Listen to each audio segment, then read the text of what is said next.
All right, the story of the country, the UCLA Bruins. I want to share with you some info, okay?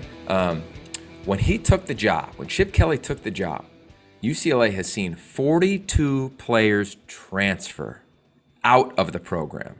17 have transferred in. Some it was injuries, some said grad school, some said I'm done, some medically retired.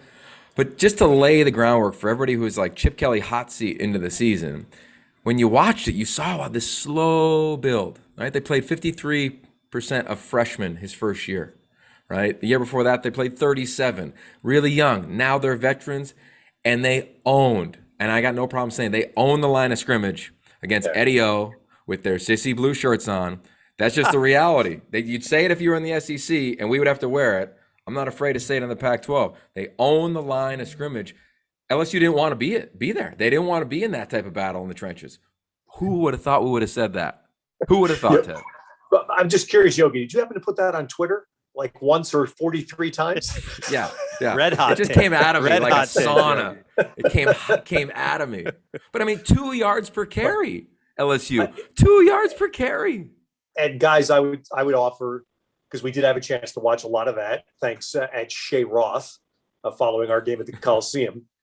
Thank you, Amy. But that's as impressive in my 2 cents here. That's as impressive a Pac-12 win as I can remember in the last few years. For the very point you just raised, Yogi, it wasn't just winning the game, and it wasn't with razzle dazzle, and it was just like you said. It was there were explosive plays, but there was just good football there. I mean, it was just good, sound football, as you said, physically against an SEC team. And we all know what LSU has gone through. Okay, so that's out there. We get it.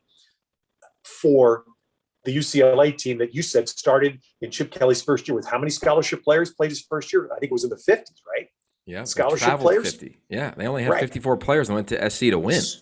So to get to this point where you physically beat a team that was national champions 2 years ago, I'm saying, look, it didn't take very long for the drumbeat to start in Los Angeles about whose town this is, right? I mean, I told you about the bandwagon, Ted. I told you last pod about the bandwagon in LA.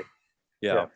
Here's some numbers. Oh, sorry, Ted. Go ahead. No, how that's been heard already at USC. You know that, and that's okay. It's great for the Pac-12. Look, and again, sure, Michael, we've been watching this and we've been waiting for a game like that, not just a win, but that kind of a win. We've been waiting for that from a Pac-12 school against a Power 5 school like LSU for a long time. My 3 numbers, Yogi: rushing, UCLA 210, LSU 48. DTR, 3 touchdowns on passes on 16 attempts. How about that for efficiency?